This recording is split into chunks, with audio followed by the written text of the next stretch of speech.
خدا क्या है, इंसान क्या है, क्यों इंसान हर वक्त दुखी रहता है, वो कौन से मसाइल हैं जिनकी वजह से इंसान दुखी रहता है, दुनिया में नफरत और तासुब क्यों है, क्यों इंसान एक दूसरे से मुनाफकत करते हैं। ऐसे और इस तरह के सैकड़ों सवाल आज से 2500 साल पहले एक इंसान के अंदर से उभरे और फिर उसी इंसान ने इन सवालात की हकीकत भी बताई। जिस इंसान की हम कहानी सुनाने जा रहे हैं वो अपने ज़माने के एक बहुत बड़े बादशाह के बेटे थे।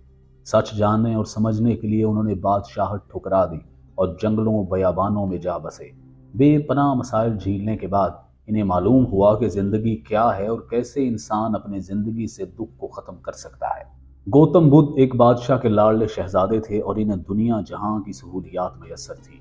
बुद्धा को बचपन में ये तक मालूम नहीं था कि इंसान बचपन से जवानी में दाखिल होता है और फिर वो बूढ़ा हो जाता है और फिर एक दिन ऐसा भी होता है कि वो मर जाता है। बुद्धा जवानी में ऐश परस्ती की ज़िंदगी गुजार रहे थे कि एक दिन वो सफ़र पर निकले। इंसानों की गुर्बत और बेचारगी देखी। दुनिया में गुर्बत और दुख देख के तो हैरान रह गए कि कैसी है ये दुनिया। इस सफ़र के बाद गौतम बुद्ध ने सोचा कि ये दुनिया तो दुख और गम का घर है और जिस अयाशी को वो एंजॉय कर रहे हैं वो तो धोखा और शराब है। इस सफ़र के बाद वो इस सोच में गुम हो गई कि दुनिया से दुख और गम को कैसे ख़त्म किया जाए। बुद्धा कहते थे कि हर इंसान भगवान है। बुद्धा के मुताबिक हर वो इंसान जो दूसरे इंसान को नफरत और तासुब सिखाता है वो इंसान नहीं है और ऐसे इंसान के साथ किसी किस्म का रिश्ता नहीं रखना चाहिए, क्योंकि ऐसा इंसान कायनात और फितरत का दुश्मन है। बुद्धा के बचपन का नाम सिद्धार्थ था। बुद्धा क्षत्रिय कबीले में पैदा हुए। बुद्धा 624 बीसी में एक इलाके में पैदा हुए। इसी इलाके का नाम था लंबीनी। लमीनी नेपाल का एक इलाका था। बुद्धा के वालिद का नाम शदद धोदन और माँ का नाम माया देवी था।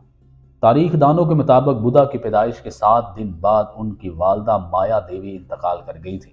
बुद्धा क्योंकि बादशाह के बेटे और शहजादे थे, इसलिए उनके वालिद ने इन्हें प्यार और मोहब्बत से पाला और तमाम बादशाहत उनके कदमों में रख दी। वालिद ने बुद्धा की ऐसी तरबियत की थी कि इनकी ख्वाहिश थी कि गौतम बुद्धा एक दिन तमाम दुनिया पर हुकूमत करे। बुद्धा के वालिद ने कभी बुद्धा को दुख को देखने तक न दिया और ना ही दुनिया के मसाइल से वाकिफ होने दिया। वालिद चाहते थे कि उनका बेटा तमाम मनफी ख्यालात और मनफी तवानाई से महफूज रहे। बुद्धा के मानने वालों को बुद्धिस्ट और इसी रूहानी सिलसिले को बुद्धिज़्म कहा जाता है। पूरी दुनिया में लाखों बुद्ध के पैरोकार हैं। बुद्धिज़्म की बुनियाद मोहब्बत और प्यार है, इसलिए दुनिया में बुद्धिज़्म के मानने वालों को इज्जत और एहतराम से देखा जाता है।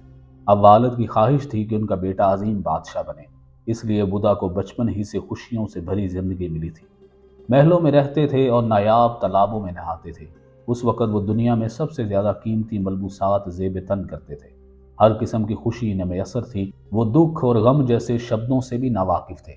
ऐसी थी शुरू की बुद्धा की ज़िंदगी। 16 साल की उम्र में बुद्धा की शादी एक लड़की से कर दी गई। इस लड़की का नाम था यशवधड़ा।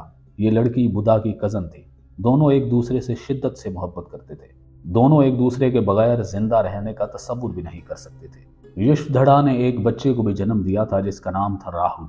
ऐशो इशरत की जिंदगी से एक दिन बुद्धा तंग आ गए और कहा कि वो कुछ अरसे के लिए महलात से निकलकर दुनिया जहान की सैर करना चाहते हैं। बुद्धा नावाकिफ थे कि बाहर की दुनिया कैसी होती है और लोग किस तरह की ज़िंदगी गुजार रहे हैं। महल से वो एक साथी के साथ सैर के लिए निकल पड़े। बाहर की दुनिया में आते ही उन्होंने एक बूढ़े इंसान को देखा। साथी से पूछा कि इसकी इतनी अबतर हालत क्यों है। उसने बताया कि शहजादे, ये एक बूढ़ा इंसान है जो गरीब होने के साथ साथ बीमार है। इसके बाद जितना वो दुनिया को देखते चले गए, उनका हज़ारों गरीब इंसानों से वास्ता पड़ा। गरीबों के गम और दुख देखकर बुद्धा परेशान हो जाते थे और कहते थे कि दुनिया तो दुख का घर है और यहाँ तो हर इंसान ही मसाइल का शिकार है। इसके बाद वो सोचते दुनिया तो ऐसी नहीं जैसे इन्हें दिखाई गई है। सफ़र पर निकलने से पहले वो खुश थे, लेकिन बाद में बहुत परेशान हुए। वो सोचते रहे कि लोगों के पास रहने को जगह नहीं, खाने को खुराक नहीं, वो दुखी हैं और मैं याशी की ज़िंदगी गुजार रहा हूँ। ये सब कुछ सोचकर वो अपने आप को कोसते रहे कि वो कैसे जालिम शहजादे हैं जिन्हें अपनी रियाया के दुख और दर्द का इल्म ही नहीं। बुद्धा एक हसास दिलो दिमाग के मालिक थे। जानवरों और परिंदों से मोहब्बत करने वाला बुद्धा इंसानों की हालत देखकर चौंक गए। अब उनके दिमाग में एक ही बात थी कि ये दुख क्या हैं और क्यों हैं और कैसे दुनिया से दुखों का खात्मा किया जा सकता है। अपने महल में वापस आने के बाद वो कुछ अर्सा बाद दोबारा महल से निकल गए और इंतहाई गरीब इंसान के तौर पर ज़िंदगी गुजारना शुरू कर दी। ऐसी गुर्बत भरी ज़िंदगी के भीख मांगना शुरू कर दिया। زندگی میں پہلی مرتبہ انہوں نے اپنی مرضی سے انتہائی مفلسی کی زندگی گزارنا شروع کی، اور پھر جا کر انہیں معلوم پڑا کہ حقیقت میں دکھ کیا ہیں اور کیسے ان دکھوں کا خاتمہ کیا جا سکتا ہے۔ وہ اکیلے جنگلوں میں رہتے رہے اور سچائی تک پہنچنے کی جدوجہد میں لگے رہے۔ ایک وقت ایسا بھی بدھا کی زندگی میں آیا جب وہ اپنی پیاری بیوی اور بیٹے تک کو بھول گئے۔ محل چھوڑنے کے بعد بدھا نے سالوں تک ایک گروہ سے یوگا کی ٹریننگ حاصل کی، میڈیٹیشن کی ٹیکنیک کی تربیت حاصل کی۔ پھر ایسا دور بھی آیا جب بدھا یوگا اور میڈیٹیشن کے ماہر بن گئے، لیکن پھر بھی بے چینی اور اداسی کی کیفیت طاری رہی، کیونکہ ابھی تک وہ سچائی سے ناواقف تھے۔ اس کے بعد انہوں نے اپنے آپ کو شدید دکھ میں مبتلا کر دیا، اپنے جسم کو ہر قسم کی عیاشی سے محروم کر دیا اور ہر قسم کے دکھ، درد اور غم کو جان بوجھ کر گلے لگا لیا۔ پھر کہیں جا کر انہیں حقیقی سچ کے بارے میں معلوم پڑا۔ پھر وہ جان گئے کہ زندگی کیا ہے، گاڈ کون ہے، دکھ کیا ہیں، انسان کیوں خوشی سے محروم ہے۔ اب اکثر و بیشتر جب وہ درجنوں دن پیپل کے درخت کے نیچے یوگا کی حالت میں بیٹھے رہتے اور کائنات محسوس ہوتے تھے، اب انہیں اپنا ہوش تک نہیں ہوتا تھا۔ تمام خواہشات مٹ گئیں، سدھارتھ یعنی بدھا کائنات تھے اور کائنات ان سے تھی۔ تمام سچائیاں گوتم بدھ کی گود میں تھیں۔ پیپل کے درخت کے نیچے آنکھیں بند کر کے سالوں تک وہ بیٹھے رہے۔ بدھا کے مطابق محبت سچ ہے، ایک دوسرے کی مدد کرنا سچ ہے، یہ کائنات ہی خدا ہے اور دنیا جہاں کا ذرہ ذرہ سب ایک ہے۔ بدھا کے متعلق ایک واقعہ ہے کہ پیپل کے درخت کے نیچے وہ سالوں تک بیٹھے رہے اور اچانک ایک دن ان کی آنکھ کھل گئی۔ انہیں بھوک محسوس ہوئی کہ اچانک وہاں سے ایک لڑکی گزری جس کا نام سجاتا تھا۔ لڑکی نے انہیں کھانے کے لیے کھیر دی۔ بدھا وہ کھیر کھا کر بہت خوش ہوئے۔ سالوں کے بعد کھیر کھانے کا جو شوق تھا، اس سے وہ بہت خوش ہوئے اور پہلی مرتبہ انہیں خوشی کے سچ سے آگہی ہوئی۔ اس کے بعد بہت سے افراد بدھا کے پیروکار بن گئے۔ بدھا کے ماننے والے ان لوگوں کو بدھسٹ کہا جاتا ہے جن کا نظریہ بدھزم ہے۔ بدھا نے اپنی زندگی میں سارے ہندوستان اور نیپال کا سفر کیا تھا اور اپنا پیغام دنیا تک پہنچایا، اور وہ پیغام یہ تھا کہ زندگی محبت ہے، کائنات محبت ہے اور انسان اپنے آپ کا بھگوان ہے۔ بدھا محل سے نکلنے کے بعد کبھی ایک جگہ نہ رکے، ہمیشہ سفر میں رہے۔ اسی وجہ سے ان کا پیغام لاکھوں انسانوں تک پہنچا اور لاکھوں کی تعداد میں ان کے پیروکار بن گئے۔ 80 سال کی عمر میں بدھا کوشی نگر میں اس جہان فانی سے کوچ کر گئے۔ بدھ کیا ہے؟ بدھ کا مطلب ہے جو اپنی نیند سے جاگ جائے۔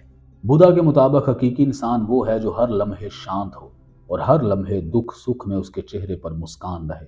پرانے لوگوں کے مطابق بدھا کی پیدائش نیپال کے خوبصورت باغ میں اور چاند کی 14ویں تاریخ کو ہوئی۔ جب بدھا پیدا ہوئے تو آسمان سے پھولوں کی پتیوں کی پیدائش ہوئی اور زمین جھومنے لگی۔ اس وقت کے شہزادوں کے بال کرلی ہوا کرتے تھے یا وہ بالوں میں جوڑا باندھا کرتے تھے، اسی لیے بدھا کے زیادہ تر مجسموں میں بدھا کے بال گھنگریالے ہوتے ہیں۔ بدھزم اور بدھ مت میں صرف یہ فرق ہے کہ ہندو مذہب میں کئی خداؤں کے وجود کا یقین کیا جاتا ہے، لیکن بدھ مت میں خدا کے وجود کا تو تصور بھی موجود نہیں ہے۔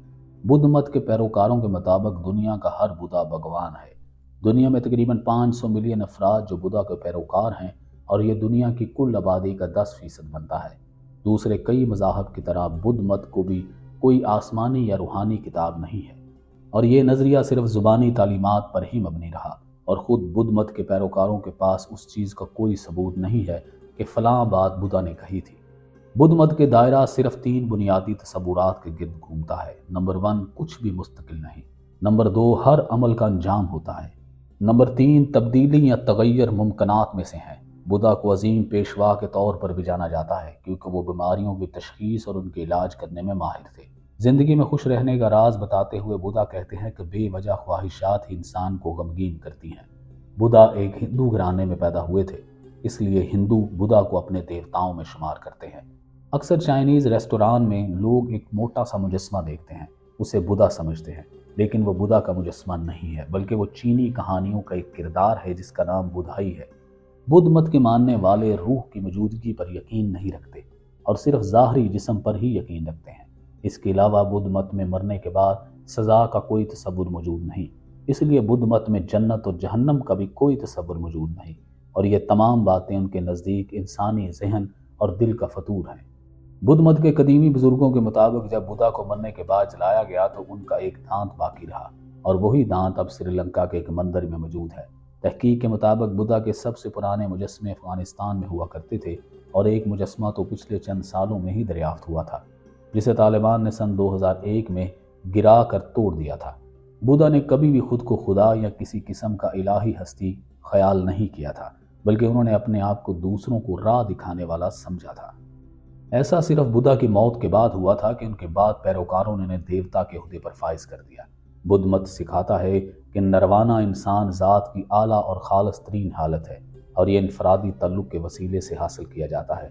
नरवाना का तसव्वुर अक्ली तशरी और मंतकी तरबियत की मज़ाहमत करता है, लिहाजा उसकी तालीम नहीं दी जा सकती, बल्कि यह हालत सिर्फ महसूस की जा सकती है।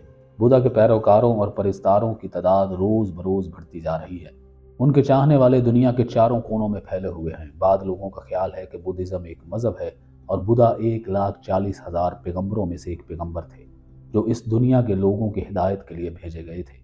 कुछ लोग कहते हैं कि ना तो बुद्धिज़्म मज़हब है और ना ही बुद्धा पैगंबर थे, क्योंकि ना तो वो किसी आसमानी खुदा को मानते थे और ना ही उन्होंने कभी कोई ऐसा दावा किया था कि उन पर वही उतरती थी।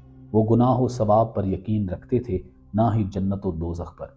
ऐसे लोग बुद्धा को एक दानिश्वर समझते हैं और बाद ऐसे भी हैं जिनकी निगाह में बुद्धा एक माहिर नफ्सियात थे, क्योंकि वो इंसानी जहन के राजों से वाकिफ थे। बुद्धा के फ़लसफ़े का पहला असूल ये है कि इंसानी सोच इंसान की जज्बाती कैफियत का तयन करती है। अगर इंसान ज़िंदगी के बारे में माफ़ूकुल फ़ितरत हवाले से सोचेंगे तो नफ्सियाती मसाइल का शिकार हो जाएंगे, और अगर हकीकत पसंदाना अंदाज से सोचेंगे तो एक खुशहाल ज़िंदगी गुजारेंगे। बुद्धा के फ़लसफ़े का दूसरा असूल ये है कि इंसान को एक सेहतमंद ज़िंदगी गुजारने के लिए अपने ख़यालात पर काबू पाना सीखना होगा। जो लोग अपने ख़यालात पर काबू नहीं रखते, उनकी ज़िंदगी पर उनके ख़यालात का कंट्रोल होता है और इन्हें इस बात का एहसास तक नहीं होता। Be master of mind, do not be mastered by mind. ये फ़र्क बज़ाहिर मामूली लगता है, लेकिन इसमें ज़हनी सेहत का एक बहुत बड़ा राज पोशीदा है। जो इंसान अपनी सोच और अपने ख़यालात पर काबू पाना सीख जाते हैं, वो अपनी तवज्जो ज़िंदगी के अहम मसाइल पर मरकूज़ करते हैं। इस तरह वो गैर ज़रूरी चीज़ों पर अपना वक़्त और तवानाई ज़ाया नहीं करते। बुद्धा के फ़लसफ़े का तीसरा असूल ये था कि इंसान इसलिए दुखी होते हैं कि वो दुनियावी चीज़ों से दिल लगा लेते हैं। वो इस लगाव की वजह से उन चीज़ों से बड़ी बड़ी उम्मीदें और तवक्कुआत वाबस्ता कर लेते हैं। जब वो तवक्कुआत पूरी नहीं होती तो वो दिल बर्दाश्त हो जाते हैं और उनके सुख आहिस्ता आहिस्ता दुख बन जाते हैं। बुद्धा के फ़लसफ़े का चौथा असूल ये था कि जो लोग सिर्फ नेकी की बातें करते हैं लेकिन इस पर अमल नहीं करते, वो कभी खुश नहीं रहते। बुद्धा जानते थे कि दुनिया कवानीन फितरत से चलती है और नताइज का इन्हसार अकायद से ज़्यादा अमाल पर होता है। इसी को मकाफ़ात अमल कहा जाता है।